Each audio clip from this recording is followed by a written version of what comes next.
What's up, guys? COD Gameplay here, and I just quick scoped. Actually, no, I no scoped. I no scoped the toilet. See, you can hard scope. The average person usually hard scopes the toilet, and I usually do. But I felt, you know what?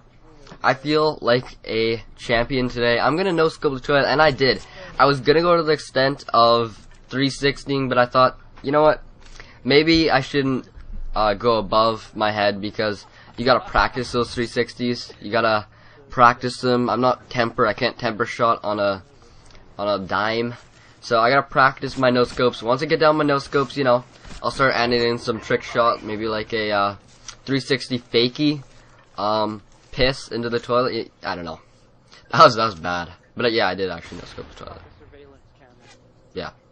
So I just watched Battle of Los Angeles. Was it 2 nights ago? Yeah, 48 hours ago. I watched Battle of Los Angeles. I was gonna do a movie, or not a movie. I was gonna do like a little analysis review on it. I'm not someone that watches a lot of movies. I'm not like someone that you could take my advice really. So if you watch this and you're gonna say, okay, take everything more than a critic, no. I watch a couple movies, and I like a lot of movies that I watch. Some I don't, but I like most movies that I watch. So, basically, I watched Battle of Los Angeles. The storyline of the movie is that aliens are invading Earth, and Los Angeles is the last defense in North America. So they have Boston, New York, everywhere is already taken over, and LA is the last defense. So they gotta hold off tons of aliens, and while doing so, they need to survive, and they need to figure out how they're gonna kill all these aliens in other places too. And so it's a pretty in-depth movie with a lot of action.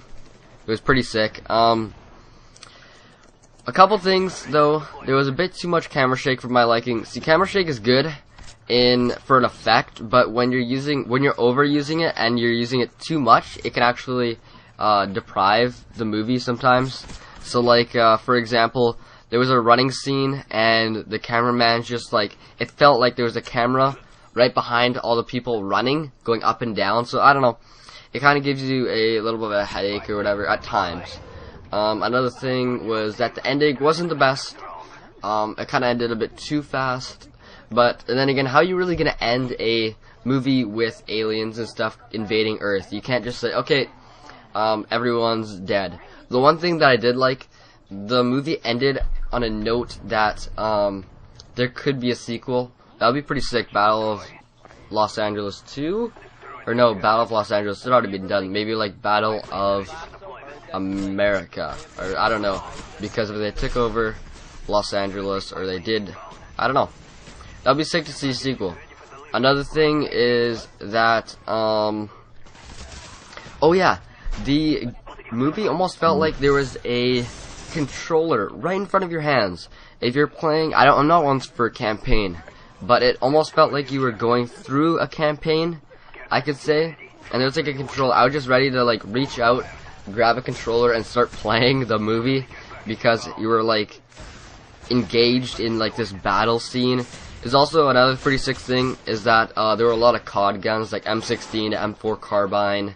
There was a, what else did they use? A saw. They used tons of, AT4. They had an AT4.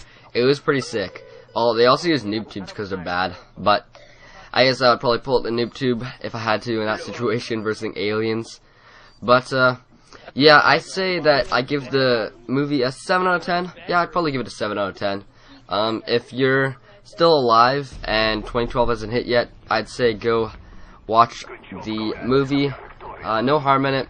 It's a nice waste of 2 hours, and it was a pretty good movie. So yeah, I will catch you guys later.